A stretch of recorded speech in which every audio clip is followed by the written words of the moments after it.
How we doing? It's Monday night. There's a football game going on.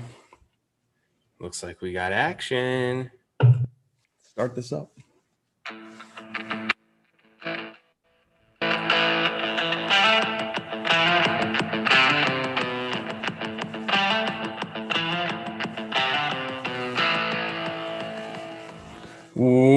Hey everybody, I'm Chad Eckert, and that's my boy, Joe Idone, and this is the Preferred Lines podcast. Follow us every week on iTunes, Twitch, and Stitcher, and Google Play, and Knock Knock TikTok, and Doodly Dang Doo, and Periscope, and we could be Instagram Live. I don't know. We're everywhere pretty much. That's every Monday evening, and that's Joe and I. And you can follow us, Preferred Lines, and you can follow us playing along probably tonight. I got Hollister shares on the Jock Market, our proud partner, the Jock Market, where the daily fantasy becomes a stock exchange. Buy and sell shares of players in real time for cash, real money. Yep. And at the end of every event, boom, they pay you right out. Your shares pay out a guaranteed amount based on how much each player earns on the field. It's a great concept. I've been loving it. And if you want to try it out, PL10 on the app gets you $10. Yeah, it's pretty simple. I had a lot of fun with it this past weekend, venturing into NFL Thursday night as well, and golf is great. And my guy, Scott Stewie. Yeah. Scott Stewie and I went live on Wednesday. We talked a little bit about the NFL, just how to use the app and like what we were going to do with it and how we've been doing with it. So if you want to check that out, go to our Periscope or find that on iTunes and you can recap what we learned. For sure. It was good stuff. It was fun. I was able to check out a little bit of it. You guys had a good time and it gave some good nuggets of info. Yeah, Scott's already won $500. So good for him, man. If he can win 500, you can win with your mic. What's up? Something's up with your mic a little bit. It's like staticky. Oh shoot. Well, I'm sorry. That's better. It's better already. Oh, maybe it was a little unplugged. Hey, I'm out in the garage and I got the heater going. If you want to know the truth, we're amateurs and this is not real. So please like and subscribe and rate and review. We're doing this somewhat for free, mostly for fun. And we're here, and we've reached the final event of the 2020 calendar year, the Mayakoba Classic in Playa del Carmen, Mexico. I wish I was in Mexico. Not gonna lie, being in the garage. The greatest, okay? The heater does help. But actually, this might not be the last pod for Joe and I of 2020. We've considered coming back and giving you a golf betting 101, perhaps an about us or a review and a preview of 2020 and 2021. So we're going to do maybe those things when we get bored enough. And, I might just be like, hey, Joe, I miss you, buddy. Let's chat. Yeah, absolutely. We will do, I think that's a good idea over the next couple of weeks while we have some nice time off. We do like a couple of fun things. You're great at this sort of generating content when there's nothing else to do. So I'll just follow the lead. Cool. Yeah, I'll make it up as I go along. And if you do want to support and you want to buy a hat, because I'm wearing one and Joe's wearing another. Yep. Preferred Lines shop is open on the Big Cartel. You could find us there on a link on Joe's Twitter page at Twitter Picks. Yeah. Let's not waste any more time. Let's crack some beers. Let's go. Cheers, buddy. And let's get to the betting board. We do that each week. Typically on the Preferred Lines podcast, we have a guest, someone that's smarter than us and provides more value, but it's NFL season, let's be honest. And people are like, no, I want to watch the game tonight. Or they're like, Mayakoba. But dude, Mayakoba, here it is with the juicy field and the tippity tip top. Justin Thomas at right. 650. I've seen. Oh boy, that's quite an ask. If you're new to betting, that's betting $1 and you win $6.50. It's not a lot for a golfer to win a tournament, especially after what we see. He's coming off playing in the match. What's he do? What are you doing here? I don't know. But are you worried that maybe he doesn't care and he's here for Mexico? A little bit. We know he likes Asia. Isn't that it? Yes. I'm not so much worried that he doesn't care now that he's there. Any of these guys that are on site at this point, I think, want to win. It's more so just worried about what has he done since the Masters, really. And has he still been working on his game? Is he switched things up? Does he have new clubs in the bag? There's a lot of unknown variables with almost every guy in this field. So to be able to take someone at plus 650 or anything under 10-1, you got to really feel confident in their abilities and where their game's at. And I think the second part of that's just a little bit of a question mark. Right. Motivation might not be there totally ultimately. Like, could he luck into a top 10 in this field? Sure, definitely. It's JT, but to win and at the number 650, no thanks. How about Brooks, your boy? My goodness gracious, 10-1. Have you wagered any of your hard-earned dollars on 10-1 Brooks Koepka? No, same sort of concerns there for me and with Justin. I do like there's some things that you can really like from Brooks, but you just kind of go back to the tired narrative of it's not a major, he doesn't care. Now, I don't necessarily buy into that, but there is a little bit of a factor here, right? Like he was gearing up everything for the Masters, a bit of a disappointing finish in his mind, even though he top 10. And then to come back out here, he's got to go down to Mayakoba for a week. What has he been doing? Or it's just there's so many variables. 10-1, just not for me this week. I've kind of glossed right through the top of the board. What about yourself? No, I'm not on any of the 10s or 8 or whatever the 6 is, whatever these two names. Now, does it feel like they've committed prior to the COVID change of lifestyles, and like maybe they were committed to when it was early November and they're like, hey, I want to go to Mexico before Thanksgiving, or I don't know what it used to be early November. Right. I don't know if maybe they're like, no, I committed and I can't not commit, or I don't know. It just feels whatever. It's the last tournament before a big break. Maybe they want to show something into a break. Hey, I've got that thing dialed, or here's what I'm looking to figure out so that I know what to work on before Hero and Tournament Champion. So there's motivations to play well. I don't know if they're going to like gear it up and win. And we're talking winning when we talk outright numbers. If you want to bet a guy at a top 5, that's a different story. And you're probably going to get even worse odds. So that's not something that I'm interested in either, maybe. But we have lived and died in the 20-1 range. But before we get to there's a couple guys in the teens. You got Harris English 16-1 or Finau 18-1. What do you feel? How do you feel? Because past winners resemble more of the English mold with the Todd, the Kuchar. Then they do the Finau, the Bomber, the Eagle guy.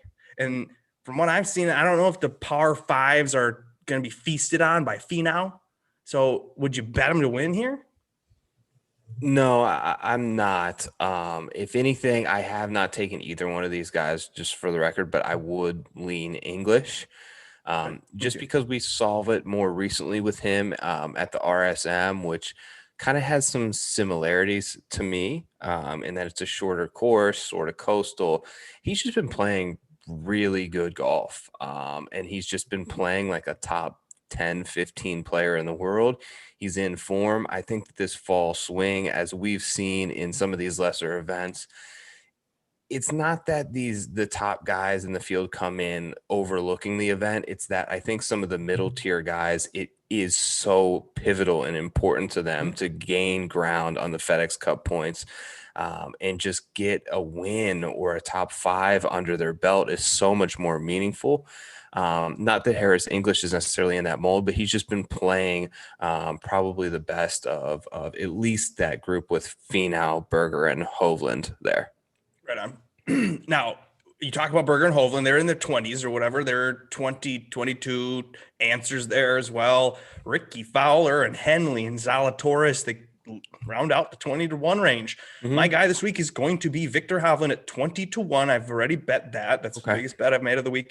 I skipped over the Harris English. I did want to bet him, but I just didn't get enough out of the 16, and I can get enough out of the 20 when I feel like, hey, look at the way that we have watched Hovland dominate since March when he missed the cut.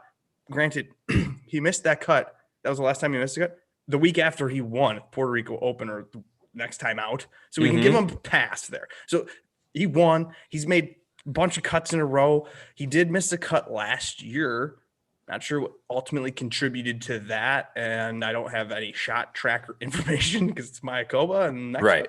So I don't know what happened and why, but whatever. We've seen him miss a cut and do well, and we've seen him do well and miss a cut. It's not necessarily a big deal. And we've watched him. He's got all aspects of his game. Victor Hovland, we know he does well at everything, but he needs to click everything at once, and boom, he gets his win. Houston Open, T15, missing 3.5 strokes on approach. T47 at the Zozo, losing strokes putting. He's T13, he's T12. He's right there, and if he can get it all together, 4 rounds in a row here, boom, win. Totally. So 20-1 makes me happy about that, and he's angry too because he didn't get into the Masters. So let's see him perform. Yeah, part of it reminds me a little bit of Puerto Rico, I think, in a small sense, in that just wide open greens, slower, maybe a little bit of a off week or off field type of event, and you have sort of the coastal and Central American element to it. So obviously it's where he's got his win. He's playing great. It's a good pick. What about Answer at 22-1 and the best Mexican on earth currently? Yeah. And he's 22-1, playing well coming in. He just came off of some confidence boosting play at the Masters. I like 22-1 Answer, but is it 22? That's a lot to ask for Answer to win. I know. I thought a lot about it. I didn't end up ultimately going there. Obviously, he had such a great, profound performance at the Masters. Is it the type of thing that can propel him to get that first victory? It's very well possible. He kind of fits the mold. It's hard to really find a mold here because we don't have stats. So and Todd's the mold breaker data, like you mentioned, but you just look at the players who have won the last couple of years, and he's kind of in that sort of criteria in terms of his skill set. And what about Henley? Russell Henley's 25-1, and the guy has been so close, just T3, T4. I mean, he's been no worse than 30th in the last 4 months, Joe.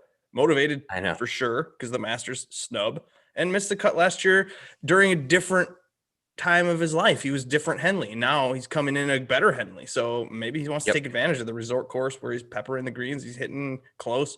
He got the putter going. He can get it going. I took Henley. That's my first bet, 25-1. I like it. He is statistically been fantastic approach wise. Tee to green, everything except for his putting, which is the one spot that he's lacking. And again, I just think that these being larger green surfaces past Powellum, which is normally really sort of slow greens that don't tend to break a lot. They're really straightforward, usually much slower than they're used to seeing during the PGA Tour season. I think that helps the guy who's not putting well, obviously, and that's the one point of his game where he's really struggling. Everything else, he's top 10 in every statistical category that I pretty much looked at. I took it. He's got a couple wins. I know he won at the Honda, which is, you kind of get that wind and coastal element to it. Georgia, I believe, guy. So that was my first flyer that I took off the board at 25-1. You on him as well? I haven't decided yet. I don't think so. So I wanted to ask you, though, you are a Ricky Fowler fan. Yeah. And he's here motivated maybe because he might not get into Augusta in April. I saw that. He's flirting with being outside the top 50 in the world. Ricky Fowler for the first time in his life, probably. This is crazy. So then is that why he's playing Mayakoba? I mean, he did have a second here in 2017. So he knows maybe I can go get some points. I can boost my. Does he really? I didn't see that. Yeah. Do you like Ricky? Ricky, I wish that I'm going to kind of keep tabs on him. I have another book that typically releases odds on Tuesdays. So if it can get up into the 30 range, I'll be very attracted by it. Okay. I'm just going to wait and see. Actually, but yeah, right now I'm looking at a 22-1. I just liked Henley a little bit better at that point for a couple extra points. Yeah, just the way Answer's playing too. He probably could do that. Yeah. All right, 30-1. You got Corey Connors and Neiman and Horschel and Ortiz, a guy who just won. And then Leishman is 45-1. But give me Neiman or give me death. I love the guy. Have you listened to his interview, yoking Neiman on the No Laying Up podcast? No. Any Oh, it good was good. It was tidbits? cute. The guy has so much energy and he's just got good energy. It's the same kind Yeah, of energy as Wolf, but it's a little more just like playful energy. I could see him and Wolf bantering on like one of those matches in like 10 years from now. And when we really know who they are and they've won a couple majors each, they're just like they're the next guys because they're just so fun and they have like they these are. spirits, they're just like free flowing guys. And he's good. He's poised. I think he's one of those natural talents.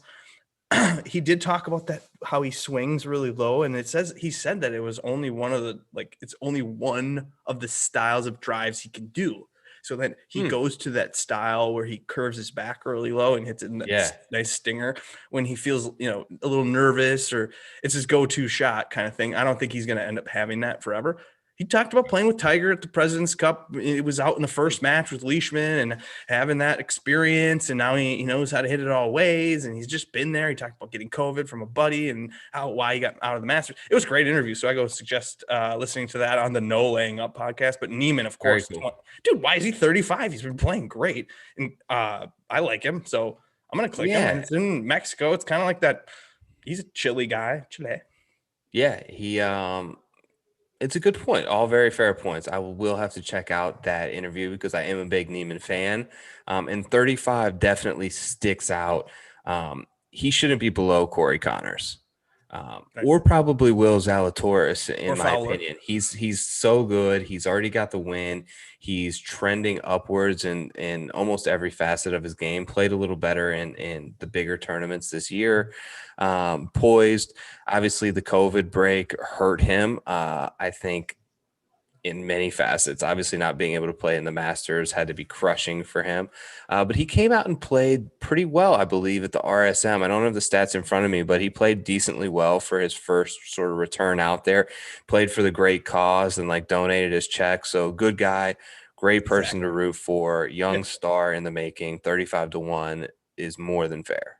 What about Corey Connors though? Are they obsessed with him because the models love Corey Connors because of his strokes gained approach, and people just weight that so heavily?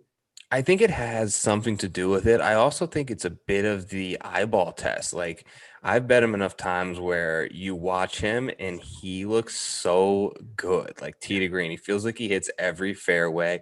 He sticks almost every iron shot, but he messes up easy parts of the game. Like like off the tee, hitting it 320 down the middle is hard. Sticking your approach shot is hard, but easy parts of the game that any of us can sort of relate to, and it's chipping and it's out of the sand and it's a little 20-yard pitch shot or it's a 15-foot putt. I think the eyeball test tells us that at some point that's got to flip for Corey Connors, and he's going to start doing those things well. And when he does, he's going to win. They could very well be right, but it's been a period of time now where we've been waiting for almost a year and a half of seeing Yeah, this exactly. tremendous form tee to green, and it just hasn't happened. And you start to No, wonder, is it just something? Is just maybe is it part of the game? He's just never just going as to who he have. is. He's Yeah. 28, Joe. Like Yeah.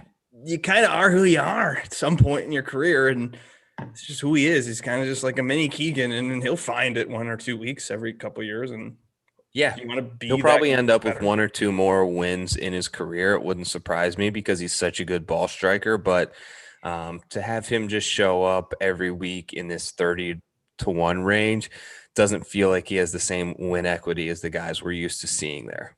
I mean, and even what the 50s. Look at well, we could get out. I mean, the Horschel's decent. I don't know if you're going to bet him at 35 or Ortiz again after his win, but it's Mexico, so maybe you want the narrative. Yeah. And then Leishman, I've heard some Leishman love, but at Same. 45, is that love enough for you? I don't love it Played really well at the Masters. because he A always lot of does. things seem to line up, and he is a guy that when things are clicking gets victories. So I think that's In part of weird ways too. Like one tournament he could win just all driver, and the next time he could hit it all out of bounds, putt his way to he's win. won big time tournaments and played in big time events and come through with good finishes. So I think he just kind of sticks out there. So it's like the Very, Stenson when everybody liked Stenson a couple weeks ago. So then do you yeah. trust it? I might not do a win on Leishman. I gotta wait and see. That seems aggressive. Maybe you could get in on like a top 10 or 5 with Leishman if you can get a fluff number like that. Yeah, he may be a guy though that you're better off just taking the to win because it seems like he's very likely to miss the cut here in terms of some of the other guys that he's around. Sure. But if he's in contention, he's a guy that you feel. To me, I'm if it's Sunday and he's in one of the final three groups, I feel pretty good about that ticket, better than I would feel about Yeah, on a Horschel normal or Sunday, Connors but or then this Ortiz. Sunday going in, you'll be like, damn, he's at 3 rounds in a row that are good. Oh, fuck. Right. When is he going to screw this up? So, like, Right. that's why I feel like top five is a little more, that's pussy. But yeah, I'll do Yeah. that. Maybe. Have you heard Let's go to the anything 50. about I wanted to ask you about Woodland. Yeah, he's 50 to Really 1 in this shocked to book. see him here. 50 to 1 seems like a weird just spot on the board for him Yeah, to have be. we heard anything about his hip? That's what I was wondering from you because that is the type of injury that, from what I know about it, just needs rest in time. So it's very surprising to me that he just wouldn't wait until January to come back. Why put yourself on a flight to Mexico and try to play 4 rounds here? I just don't get it for him, especially if he's dealing with the injury. Nothing new is like as far as even just a couple weeks ago. So Okay. I haven't really heard anything. That in golf especially, that would give me pause. I mean, I love Gary Woodland and I like the 50 number, but there's a reason for it, and I'm not gonna be the one that is the guinea pig. Yeah. Yeah. I'd rather bet Munoz, who's 55, which feels kind of like a fair number in a way, and almost Mhm. like, wait, he could sneak up and win on this. And he had his dud after the Masters. So I feel like maybe True. Munoz at 55 is not fair. What about Todd or CH3 in the 50s? That seems ridiculous, right? Todd's intriguing to me. He is. I just wonder with a couple of weeks off, like it just seems from what I've gathered from this tournament, it's hit the fairway. Um, and that's extremely important, right? Being in fairway to give yourself the optimal spot to hit an approach from. If he's maybe the best in the field at that. Now, has he struggled the last probably 2-3 months? Yes, but if that flips, I think he's got a ton of value here. He's great around the greens and he sinks putts, man. He gets hot, and Exactly. especially you slow the greens down. And obviously, defending champ, right? Yeah. Defending champ after last year, he was feeling vibes. He had won back-to-back events. Yeah, This right. was the one he won back to back. So whatever, he could get here and he could show up and do things, Todd. But I don't know. I'd rather go Munoz, and if not, I'd rather go maybe Brian Harmon at 6. I saw Brian Harmon on FanDuel at $7,000, Yeah, and that seems like a Cyber Monday deal. Is it Cyber yeah. Monday? It's weird, man. Are you playing on FanDuel? What's wrong with you? FanDuel does these things. I do have. I don't often do it, but occasionally I'll throw in one of their bigger contests. It's just they do these things where you just wonder like who's running the show over there. No, it's a Cyber Monday deal. It's to get me to be like, oh, free square over there. But Oh, I then it's haven't played stupid over there. because you're going to get 80% of the entries on him. Well, it just screws over the real. They're attracting other people to screw over the people they have. That's literally Right. what they do. Which is maybe what they need to do, or else the people that are there that they have are going to be gone. Right. But I tweeted out earlier, I forget what the exact number was, but there are some guys who their numbers are all over the board today. I saw that. If you shop that around a little bit, I think there's another. He was one of the guys. I don't have it in front of me right now, but there was like a 50-point difference between like you can either take 60 to 1 or take 110 to 1. Yeah. So I don't know if it's that they're just a little bit of asleep at the wheel in terms of golf this Totally. week. They kinda had to have popping been. It's up. Thanksgiving that they had the 3 games. They've had the COVID with the Ram or the Ravens game. Get moved. Steelers, you're right. They've had all this stuff, and has they're to like, oh, shit, there's another golf tournament? Spit it together. Mhm. So, or they're like, who cares? Give soft deals because no one's betting in this golf tournament. It could be, but I think that far apart is to me is a mistake. Well, it also is this incentive to join another book or have money in multiple books. Maybe and that's it. shop Maybe around. that's it. But you should ultimately, like, honestly, I firmly believe that you should have 2 to 3 outlets and price shop, especially. A lot of times it comes down to the difference between winning and losing is a couple points on a week. And if you can take 35 to 1 instead of 30, in the end, that's going to give you a lot better opportunity to be net positive. We can talk about that on the Betting 101 pod that we're going to do in a couple weeks here. Yep. Let's talk, though. Noren, you're a Noren guy, aren't you? Yeah, yep. See, now we're getting into my guys here. The 60s, you love this range? Actually, I took him at 80 to 1. Oh, shit. Okay, well, spit your names and reasons for this range. All right, so I've got Alex Noren. I had him, jumped on him live at the RSM, plays really well. It just seems like he's trending in the right direction to me. Very good coastal, very good wind player, very good approach player. Have we seen the weather? I have. I actually did look at the weather. It is going to look at be you. It's not necessarily windy for there, but it's windy. It's like 14 to 20 mile an hour gust, which is normal. It has an effect for sure. Yeah. Yeah. So other guys in the 80s, I did not bet Denny McCarthy yet. What? I did. I may regret that, but two other guys that I did take here were Ches and Adam Long. I like Adam Long. Why Ches? I took them both. Ches because actually Ches on the stat model that I ran on Fantasy National rated out third. What the hell? So maybe it's a flaw in the model, but I've been on this thing where I'm just like starting to just trust it a little bit more. Because when I look back after a tournament, more often than not, it points me in the right direction. So especially when you see something stick out there and you get a guy 80 to 1. The other thing was, I think on the other book I was looking at, he was 50. So I just felt like the 80 was sort of an inflated number there versus a 50 on the other one. You're getting an extra 30 points, which is a vast difference. Okay. Driving accuracy, approach, unbelievable iron player, especially particularly his long irons, and can get a hot putter, man. He can make putts. He's won tournaments before, so dude, he fits the mold. He's the mold fitter. 100%. I mean, you got Kuchar, Kisner, Todd, Reevy. Like, it just sounds right. Totally. Now, Joel Damon. Do you have any interest in Joel Damon? A little bit. I just don't know about Damon. I'm starting to feel like he's the kind of – I don't feel like he's going to put 4 consecutive rounds together. He's starting to feel like that one guy, like a first-round leader type bet, like maybe a showdown play on DraftKings, but he seems to always have like a 65 or 64 in him, which helps him rate out really well in a lot of these stat models, but then he'll back it up with a 70. So I just don't think that he can put together like 4 – 66, 67s in a row to win. But another guy that really stuck out to me here, and he was at 100 to 1 earlier, was in terrible form, but Ben On.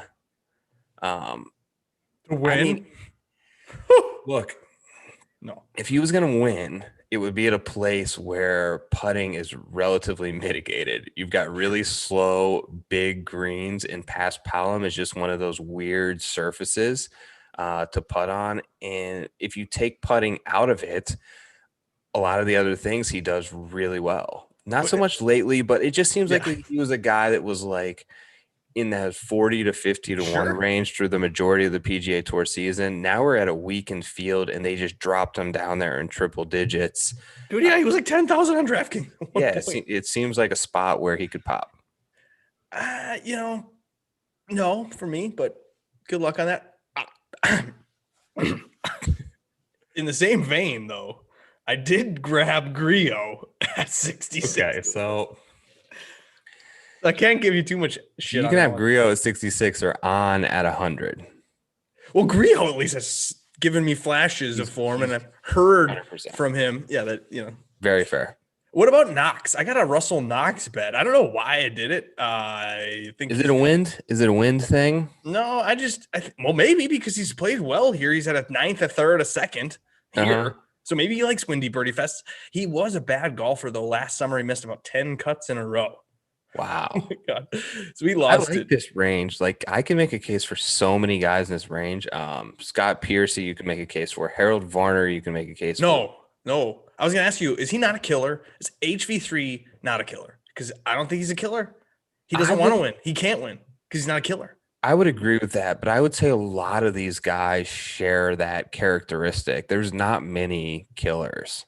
Well, Adam Long seems to be a killer. He at least Adam won. Long, you could say that. What about McCarthy? He could be a killer. I know, but he hasn't done it. So it's like, Is Malnati a killer at 125-1? it's a good bet. I think so. But the thing I is, put money on so Malnati. good around the greens and putting. I just, it's tough. So the long shots, Joe. What about Paspalum Perez? Pat Perez, up there. You know who else I looked at is Keegan Bradley. Right behind Ches in the model was Keegan.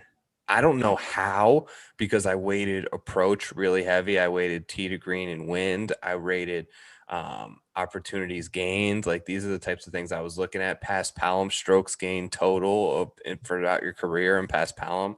Well, And Keegan fits the age narrative. I tweeted that out.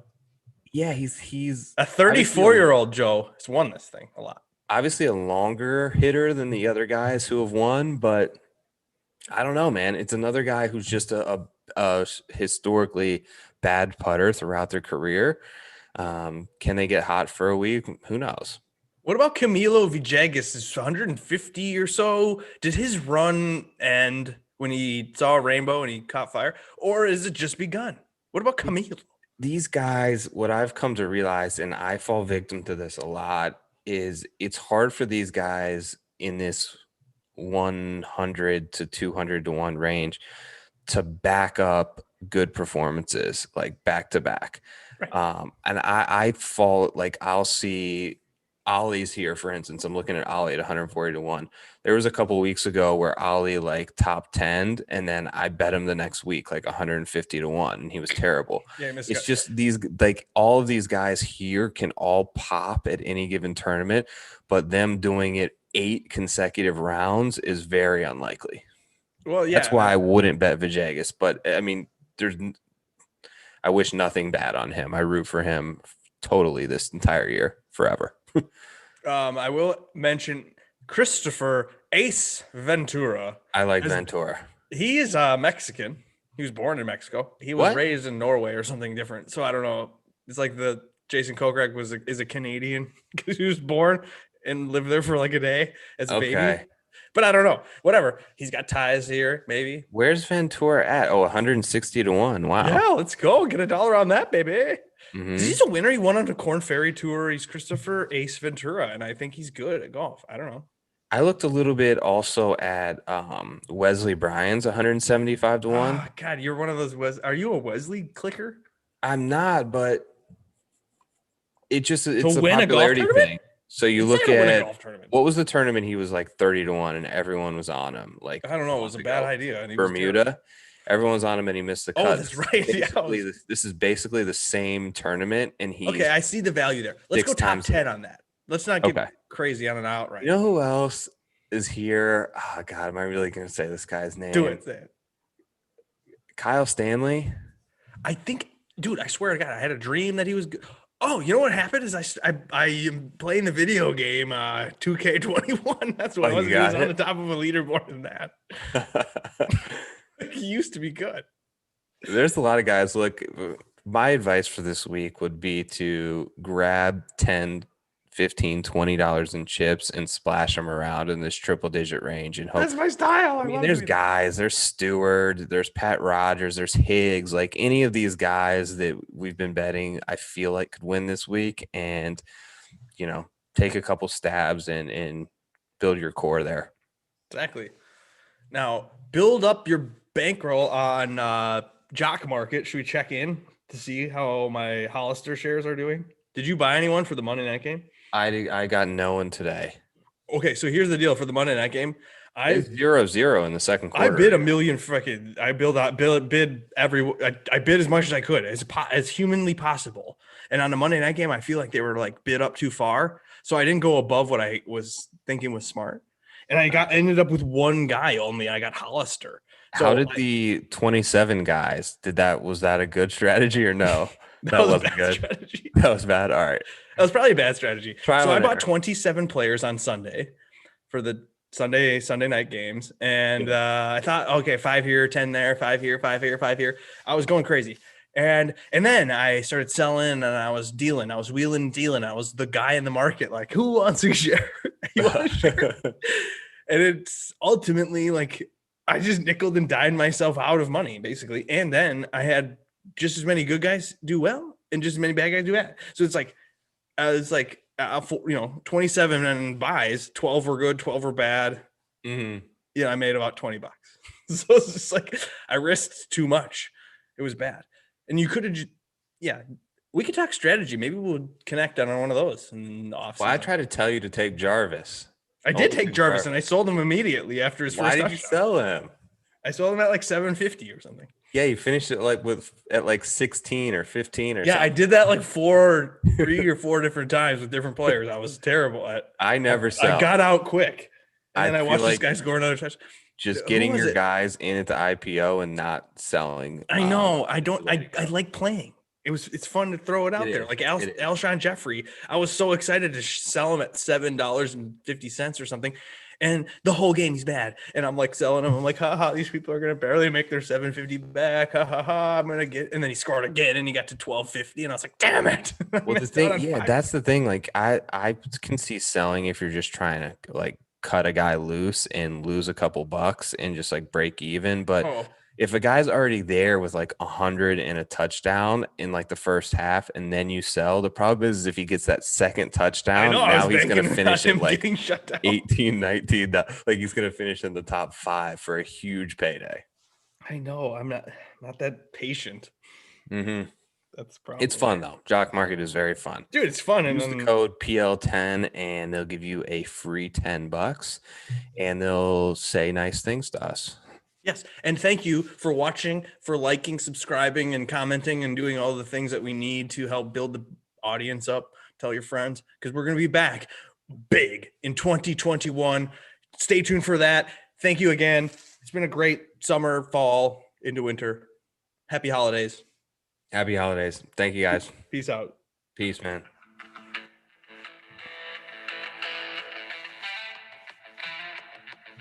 Oh, DK bomb.